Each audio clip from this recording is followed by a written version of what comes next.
Consumer expectations have never been higher. But with the evolving economic and competitive pressures, it's getting harder for brands to deliver the kind of consistent, compelling experiences that keep customers loyal.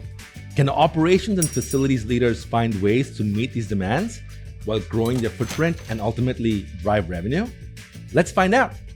Welcome to Elevating Brick and Mortar, a show that discusses the crucial role that facilities, construction, and operations play in designing and delivering a compelling customer experience.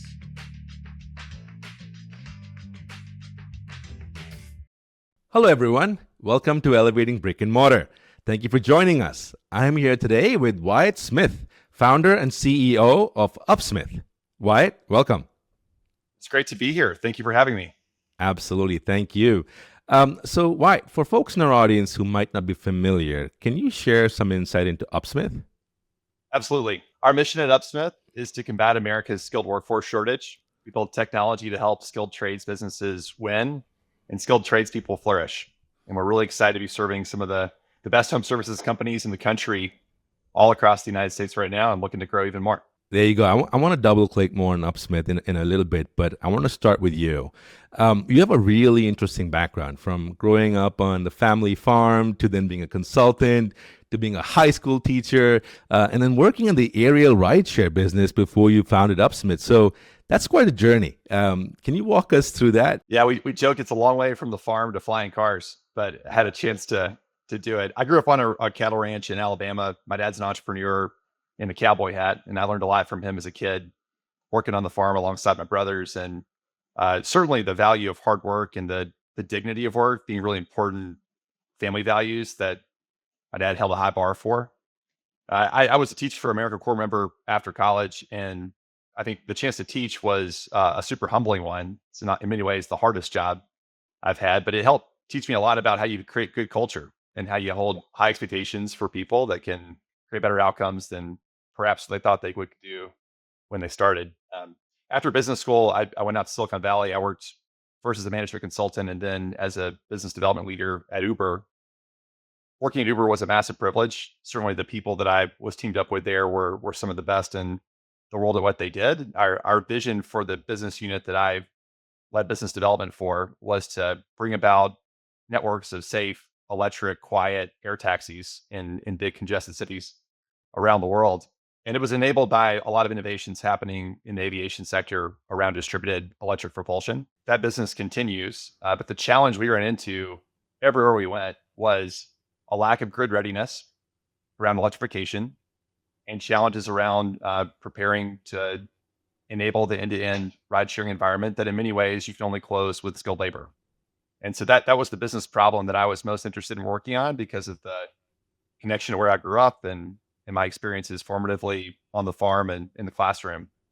And so we got started on that mission about 3 years ago and have been running hard at it ever since. What made you decide that, the skilled trades was, something that you wanted to kind of go into and focus on? Like, how did you get started on that idea?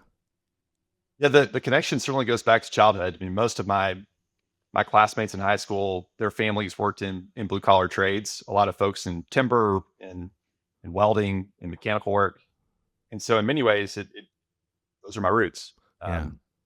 I think also this is a really big challenge for the United States. There's almost 1 million openings in U.S. manufacturing and construction jobs across the U.S. today. That number is poised to triple by 2030.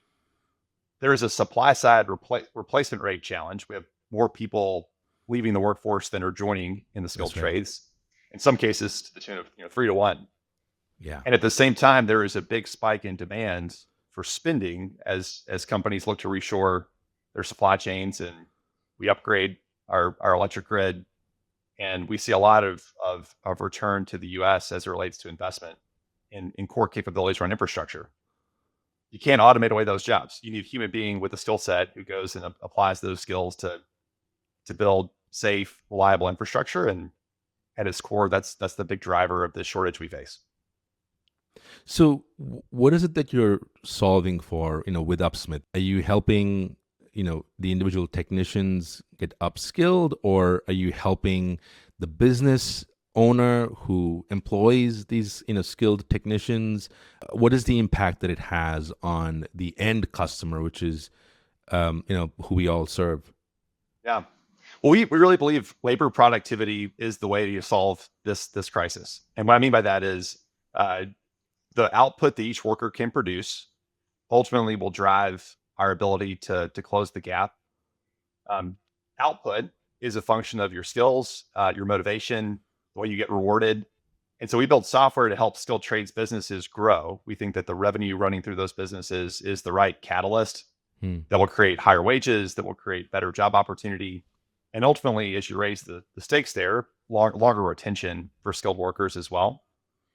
Our software is designed to help those trades companies win first through fun, automated competitions that reinforce and reward the types of behavior that create really great customer outcomes. And we're starting in the home services market with that focus.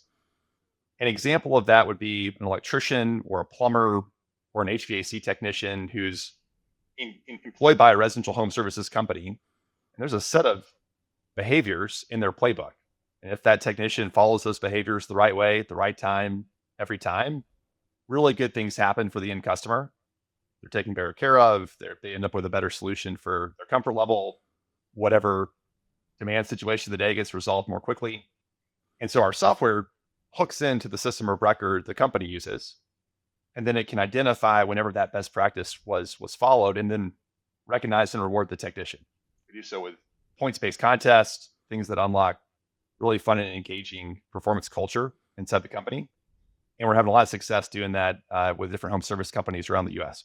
Gamifying the idea of, employing best practices and kind of bringing in some fun, but also healthy competition among the techs that are working within a company. Totally. We used to do it all the time at Uber. And so my team, which has a lot of folks that worked in Uber and other technology companies, built a playbook for how do you figure out the things that will create better customer outcomes, Yeah. and then give people positive reinforcement every time they do it. And so in your business, there's technically multiple personas, right? There's the business owner, there's the skilled, labor or technician, and then there's the outcome that is being produced to, the business customer, right? Have you been able to quantify and see like what kind of results this leads to, and how is that helping both the technician or the skilled, labor, as well as the business owner of the plumbing company or the HVAC company? How do you pitch, and who do you pitch to? Yeah. I love to share a couple of stories of Yeah. some success that we've seen. So one of our customers is a home service company in Iowa called Shaw. And Shaw's been around for a very long time. They have a heating and cooling business. They have a plumbing business. They have electricians on the team, and they're serving customers every day in Des Moines and Cedar Rapids and doing just an awesome job. Our software came in and helped to reinforce fun performance-based contests for all their service technicians in the field. Every time they go on a home service visit, if they conduct an inspection, if they come back to the homeowner and say, I found these things in my inspection, here are some options that you might consider to be able to help solve the problem that you called us out here today to address. There's a best practice that links the number of options you offer someone with the probability that they choose one of those services to fix the problem. And it tends in the aggregate to also drive higher average tickets and higher close rates with the company. The person's better served as well. So they ultimately are able to get the best solution for the issue they were facing. And because a lot of these businesses are very commission based in terms of how they compensate their employees, when the close rate goes up, when the average ticket goes up, guess what? The technician takes home more money as well. There's a really cool example with the skilled trades business in Iowa that we've been serving for some number of months called Shaw Heating and Cooling. Shaw's been around for a long time. They have people out in the field right now in Des Moines and Cedar Rapids. By virtue of reinforcing this behavior about, do you create 3 or 4 high quality options on every home service visit? You spend time with the customer to walk them through what you found and ultimately help them make a decision that possibly is a bigger investment in their home than they were considering when they called you out. We see that offering more options leads to higher sales rates, leads to higher average tickets. And there's a guy we're serving right now, Blake in Cedar Rapids, who's seen his take home pay increase significantly because his average tickets are going up by 30, 40%. it's a commission-based job. So he's participating at the same time in a really interesting way alongside his employer, who's observed a 14% increase in revenue per book job because their team is out there giving options that are increasing by 10 or 20% over their baseline that time last year. So we see that as a really cool opportunity to use technology to reinforce behavior for people like Blake so that the end customer is better served and the company and that individual win along the way as well. So why? What is your North Star and the kind of impact that you, your team, and UpSmith is looking to make? The North Star around increasing the productivity of our customers is the most important thing. And we're defining productivity on an economic basis, how much revenue they can produce and how that cascades through to their workforce who are participating alongside them. We think about it in the context of value per lead. So our customers have got an objective themselves to grow. And oftentimes that means get more opportunities and convert every precious opportunity in front of the team. So if we can use software to both create new opportunities, and there's lots of ways that artificial intelligence and really smart use of AI agents can help to create more leads, can then lead to their team being reinforced every time they do the right thing to serve that customer super well and increase the likelihood that that lead converts, they win. And our belief is we'll win right alongside them if we do a good job of helping to drive that value per lead metric and ultimately increase the productivity the business is able to experience. And are you doing this right now in both the residential side of the business and commercial, or either or? Yeah, we've had a lot of success working with companies in both. I will say that oftentimes in commercial, individual attribution of productivity is tougher. So if we're running an electric contracting firm and we have a lot of commercial customers, it's more challenging to isolate Sid's performance versus Wyatt's performance on impacting revenue. It tends to focus more on safety, on time rates, on avoiding schedule slip. And those are all things we want to help motivate as well. There's also a lot of benefit when you're a startup of focus. And so if you can get super narrow and say, this is the problem right now that we're looking to solve to get that flywheel spinning and be able to drive our growth because we're taking care of customers and we're serving people really well along the way. That's what we want to be able to do. Got it. We're in this, huge deficit when it comes to, the need that exists today for the skilled trades, and qualified skilled technicians. And there's this looming timeline, right? There, I think there's different stats I've heard, but one of them is like in the next 5 to 7 years, like half the workforce is set to retire. Something along those lines, right? There's different variations of those stats, but it's a pretty alarming number. Being in the business that you are in, do you hear any stats like that you use in how you can help kind of motivate your team in terms of the impact you're making at an industry level? Most definitely. I think that some of the numbers we talked about at the top around nearly 1 million openings and growing because of the supply side replacement rate dynamics that you allude to, that's a hugely motivating thing. And if we don't solve that challenge as a country, we face a lot of competitiveness risks. And so one of the things that's really inspiring, I think, for all of us working on the problem is that by creating a pathway for opportunity for a young person who aspires to a career in the trades to be successful and to earn money and get that sort of reinforcement they're doing the right thing, it's life-changing for them. And all of our data suggests that attrition risk is greatest in the first 6 months, ultimately tied to how productive you are. Right. If you get trained well and get a good mentor and you're out there and you're finding success and you're earning money along the way, you stay. And if you don't, you churn. And so it's a big lever for us to help to ensure that we, in a small way, can contribute to this bigger challenge the industry is facing. Yeah, because there's downstream impacts to that as well, right? Because there's all these businesses that are competing for the same pool of skilled labor, and so it seems like there's a huge impact to price, and prices are going up. Different businesses on the multi-site retailer side, the service providers are servicing.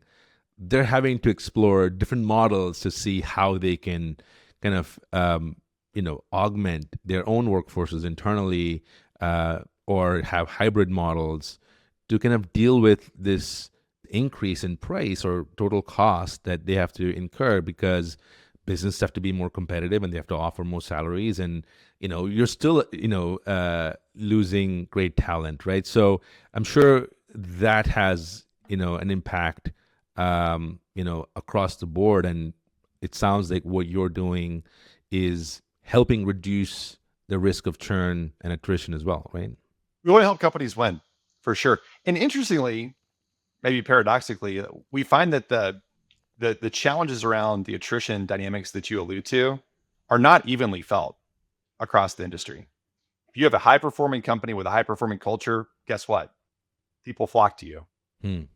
If you have a company that really struggles to build great leadership, that invests in people and that can create opportunities for mobility internally, people leave.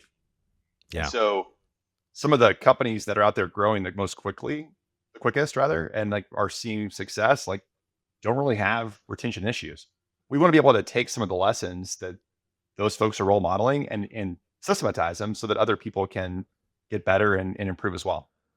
Yeah, I agree. I mean, and some of those fundamentals that make a company great, people might come for money, but they stay for a lot more than that, right? Or they're out of the door. Yeah, so that makes a lot of sense to me. Just pivoting a little bit, how did we get here? Like, how did we get to a situation where there's this massive deficit? What went wrong over the past couple few decades? It's like all big complex problems. There's lots of factors that influence it. I think one of the largest though is like systematically as a society we've devalued skilled work in this respect, and it's not because I think anybody necessarily had stigma that they wanted to exert against it, but that could be the case in some situations. When I was a teacher, I saw it. We sort of talked about going to college as a social good in all cases, and we would talk about it as something that was like normatively the best thing you should do. And I did that myself. I would talk to my kids that I was teaching that it was the thing that was the best bet for helping to unlock a better life down the road. And a lot of folks went and sought higher education credentials that were not great products, and they borrowed money to do it. And so if you borrow money to pursue something that's not that high quality, and worse, if you don't finish, which is the case for many of them too, you're in a bad spot. You're working out of a hole. So many of my students would be so much better off if they had sought and earned a credential to unlock skill-based work.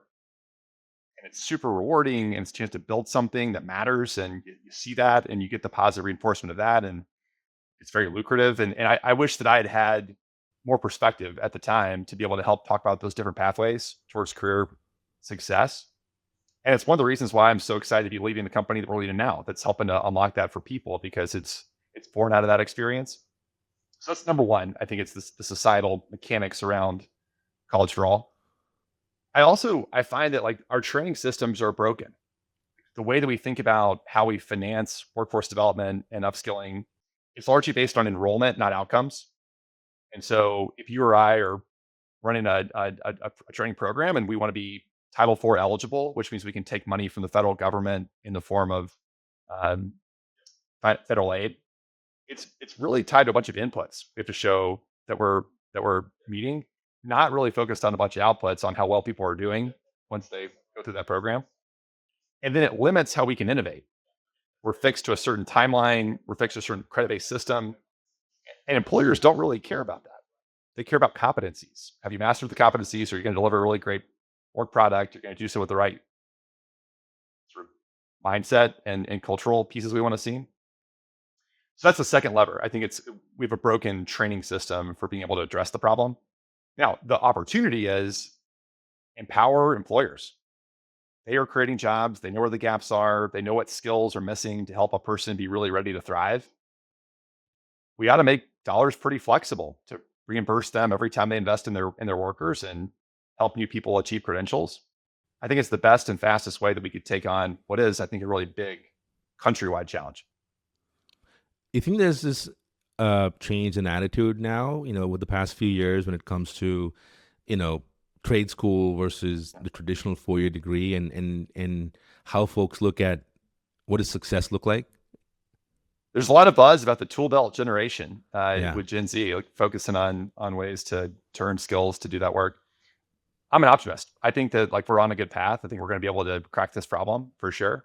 But it is a very substantial challenge. And there's a lot of things that are sort of hardwired in our system that create friction for people to pursue this type of work and get credentialed and get into the job market. And I think it's in our interest to take those things on. Yeah, because even if, as a parent now, when I'm looking at schools for my own kids, and you look at how they are measured, it just feels like a lot of how they're measured is also based on how many kids go from high school to a 4-year degree in college, right? It doesn't feel like there's any narrative around going to a trade school or anything along those lines. So it feels like the problem is even like way sooner, than, or rather more upstream than we think in terms of, the impact that we have as a culture, right? We need to make people think, or parents think, that it's okay if your kids are really good with their hands, like let them explore, working with their hands and make that a career. Like there's a great career there. We can't have, every single individual only do the same kind of work. I mean, the economy would collapse, right? There's a lot of really cool initiatives happening all across the country to help elevate the status of skilled work.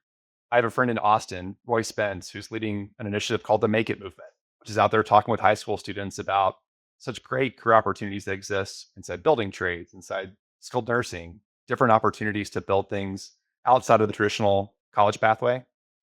There's a great group in Arkansas called Be Pro, Be Proud, which is has a moving semi truck, which can bring out at a school or at a rec center all these examples of what it's like to use excavators or backhoes or build things that are really cool. And kids have a very experiential learning opportunity when they engage with that team.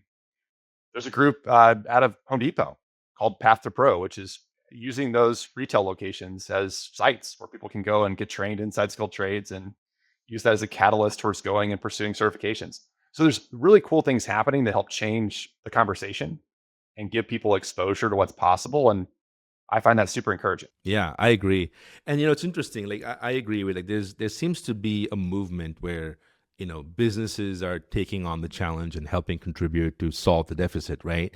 There are big retailers also who, if they're building a hybrid program where they have their own internal techs, they're actually giving a path for folks that are in operations, in the stores, in the clubs, to actually find a way, to get into the skilled trades, and they're training them, and then showing them a path and helping them build a career. I think it's a really noble thing to do, because you're giving folks the ability not just to understand that there's a career here, but you're giving them the path and giving them the avenue where they can actually spend a few years with you, and sharpen and hone your skills, and then go explore opportunities, with anyone you want, right? It's quite great. Couldn't agree more. Right. The Path to Pro initiative that I mentioned a bit ago is a really inspiring campaign that's tackling this problem head on. Amazon's Career Choice initiative is really impressive. And so the direct investment in workforce, I think, pays off in a lot of ways. Yeah, I love it. So, we're in a time of like massive leaps and advancements in technology, right? Everyone's talking about AI and robotics.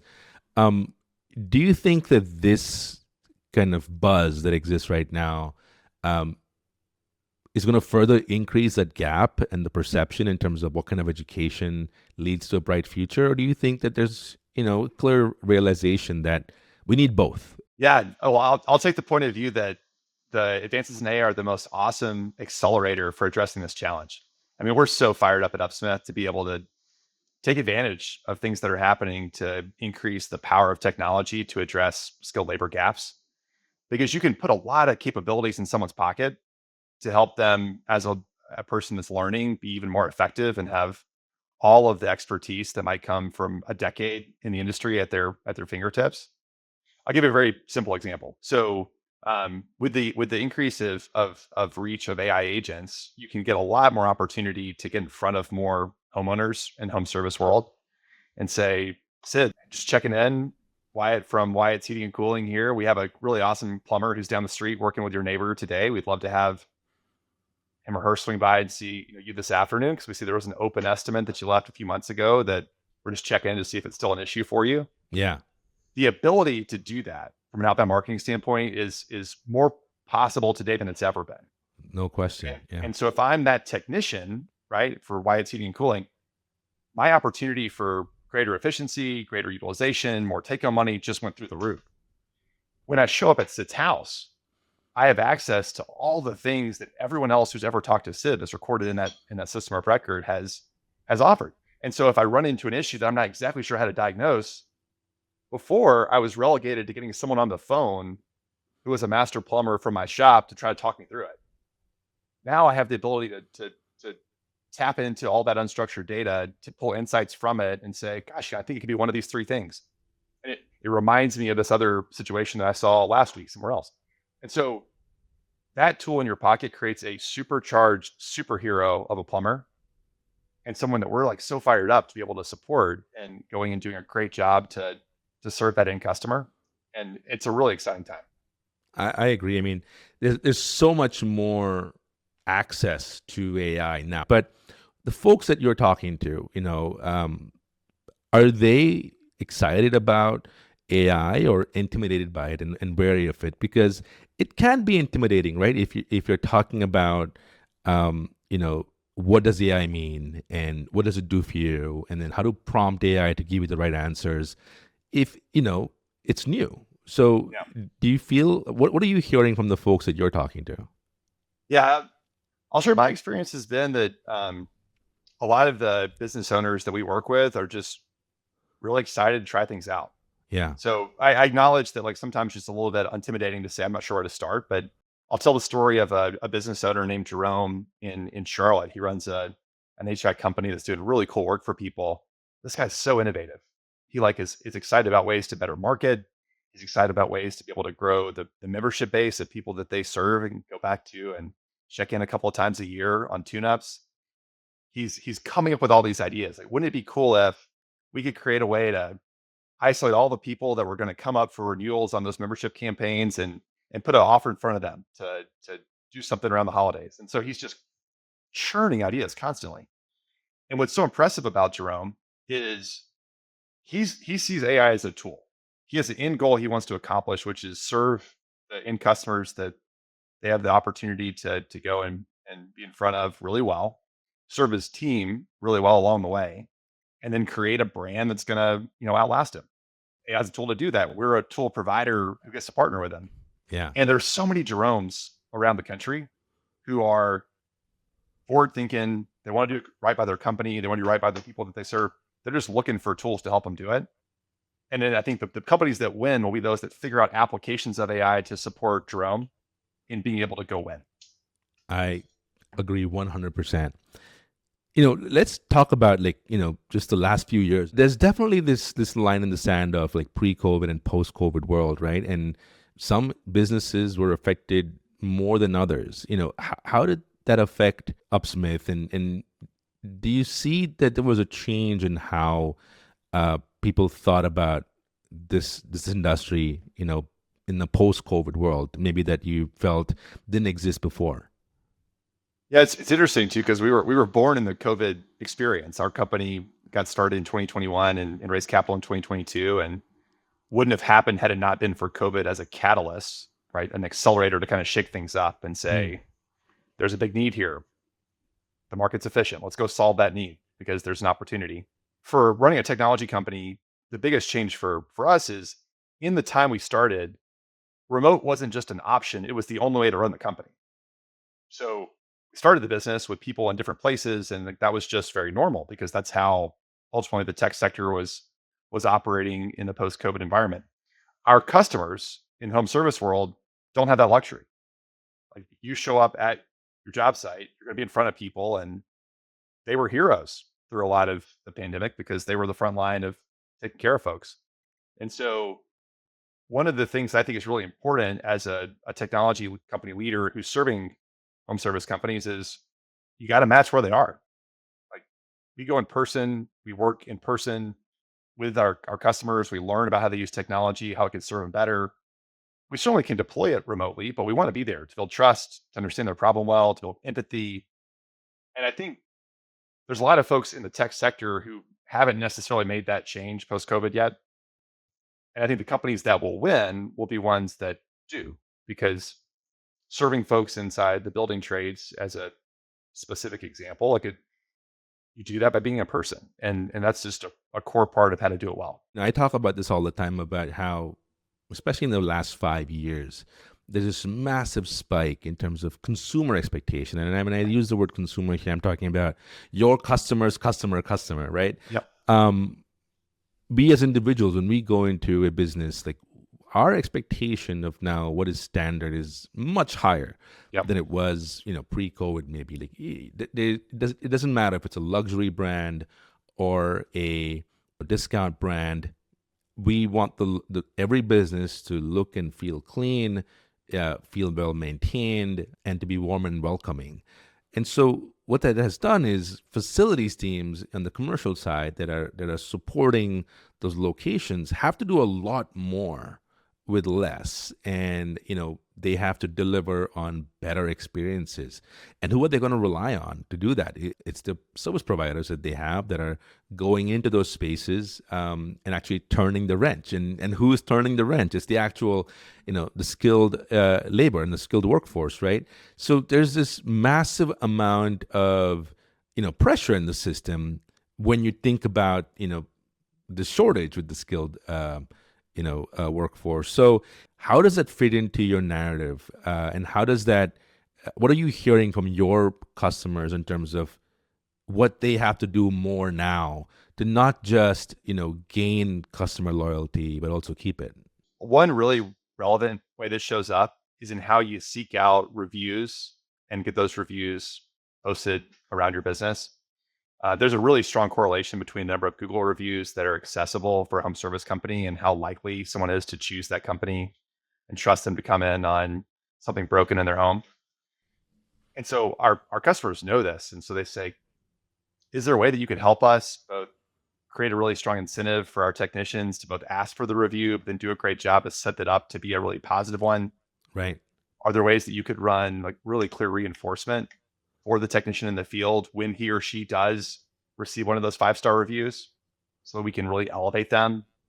We can help celebrate them to all of our people and say, like, Sid is what good looks like. This is excellence at our company. Yeah. We're going to celebrate that, reward it, do more of it. And I find that there's ways you can use software to automate the process of nudging the technician around, like, this is a moment right now to talk about, if you feel like I delivered a good service today, it would mean a ton to me if you leave us a review. Here's some pictures I took. Here are some things we talked about. If those set up you in writing your review, awesome. Feel free to use them. If not, that's okay too. Little nudges like that can empower the end customer to be like, yeah, that was great. I trust Sid. That's right. I don't know much about my HVAC system. He educated me on it. I feel like really well served by that. I'm going to leave that great review. It creates a digital record of it, which, guess what? Is great for Sid too. That's Right? It like elevates Sid's excellence and expertise and the dignity he has as a builder. And so we see an opportunity as a software provider to help make that process work a lot better. And ultimately, the company's better served, Sid's better served, and that next consumer who's going to be the person that calls on that company to come help them out will be better served too. I agree 100%. I mean, the technician who's walking through the door to turn the wrench and actually support the store manager in the store, they're also an ambassador for the brand. And the brand being, the company that they work for. So it goes beyond just, hey, you got the job done, right? It is, how are you there, representing your company, telling the customer that if they ever need anything, they know where to find you. All those things, showing up with a smile on your face, like all of those things make a huge impact on the brand that they're working with. And that shows up in, online reviews, right? Amen. Human beings want affirmation. That's right. It is hardwired into how we're set up. And so it's funny, when I was a teacher, there was a technique you learn when you're going through teacher training called positive behavior narration. And the whole concept is, if you state an expectation, and then as soon as it starts going, you start calling people out that are doing the right thing. And you can say, Jeremy's on task. Kiara is following the instructions we gave out. individuals want to hear their name talked about in a positive way. They start changing their behavior to map to the thing that they're hearing get affirmed. Hmm. When you don't need money to do that. That Yeah, is leadership. And so I joke that now we're building a product around positive behavior narration I love inside it. hub service companies because the same thing is true for adults. And you want to know that what you're doing matters and it's acknowledged and it's contributing to serving people well. Money matters. Yeah, Money matters. But gosh, the recognition matters a lot too. 100%. So, Wyatt, when you look at the future, do you think this challenge with the skilled trade deficit is going to get better anytime soon, or do you think it's going to get a little worse before it gets better? Well, the bad news is the structural forces are not with us. The replacement rate issue means that we're playing from behind. And there's also going to continue to be investment in the United States because like this is still the best place to do business in the world, and so you're going to continue seeing that reinvestment on the spend side, which is a good thing. But it's challenging for the skilled labor shortage because you got to keep up and you're already behind. Now, the reason why I'm really optimistic about our ability to close the gap is because technology is such an accelerator to increase labor productivity. Put differently, like if I've got a bunch of tools in my pocket to help produce more, well, I'm 20 or 30% better than what the output was for a worker in my same seat with my same skill level 30 years ago.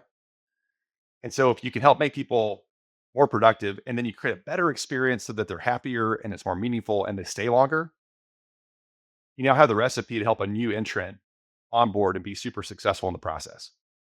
So that's what gives me hope, despite the challenge. If you can increase productivity per worker, if you can make it a richer experience, both financially and emotionally, and how you're rewarded both for being an expert and for taking care of people, and people then stay longer so that you reduce the attrition that we face as an industry, that's our way out of it.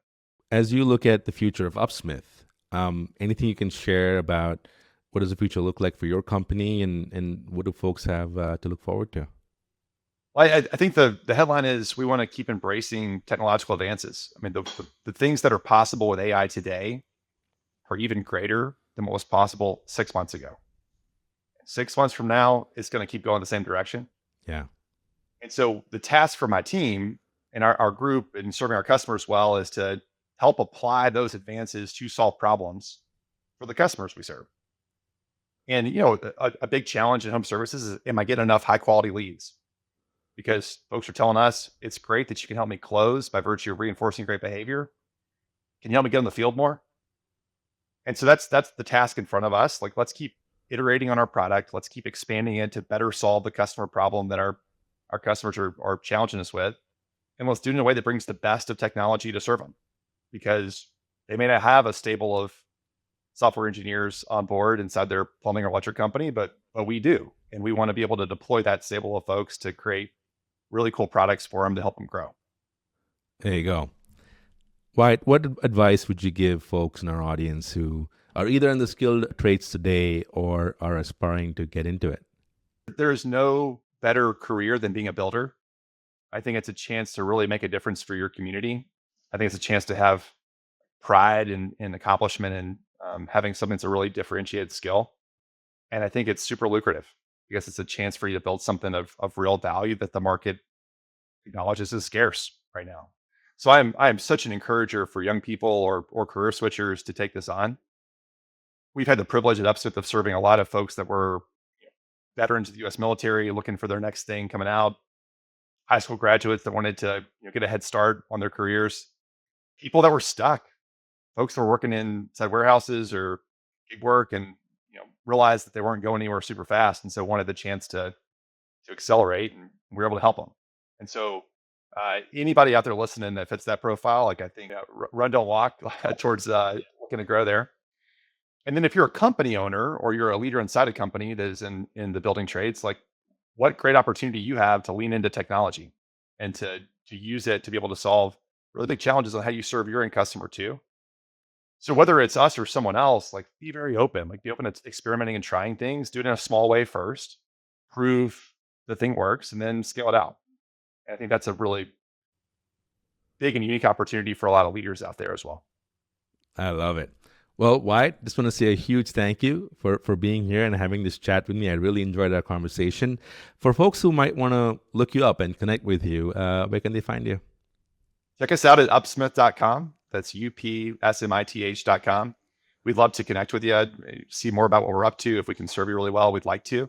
My email is wyatt@upsmith.com. I'm always loving to hear from people out there that are doing cool things or would like to connect. And then they can also find us on social media. We're on LinkedIn, on Instagram, on X or Twitter. Check us out. Awesome. Well, thanks again, Wyatt. I really, really appreciate it. And for all those in our audience, thank you so much for joining us. And we'll see you on the next episode of Elevating Brick and Mortar. Well, that was Wyatt Smith, founder and CEO of UpSmith. Wyatt's diverse background and upbringing gave him a huge appreciation for the skilled trades. And so when he noticed the challenges facing the industry, he decided to start UpSmith. In our conversation, Wyatt shared valuable insights into the skilled trades deficit, the evolving attitudes towards trade schools versus 4-year degrees, and how advancements in technology and AI could be a great tool to combat these challenges. One thing's for sure, there will always be a need for skilled talent. And it's great to see a movement that promotes the trades and encourages more young talent to enter the space. I hope you enjoyed this conversation. With that, I'm your host, Sid Shetty, and I'll see you on the next episode of Elevating Brick and Mortar. Operations and facilities teams across industries rely on ServiceChannel to ensure that their locations provide the best possible guest experience. Keep customers coming back by lowering downtime and raising your brand standards. Visit ServiceChannel.com to learn more.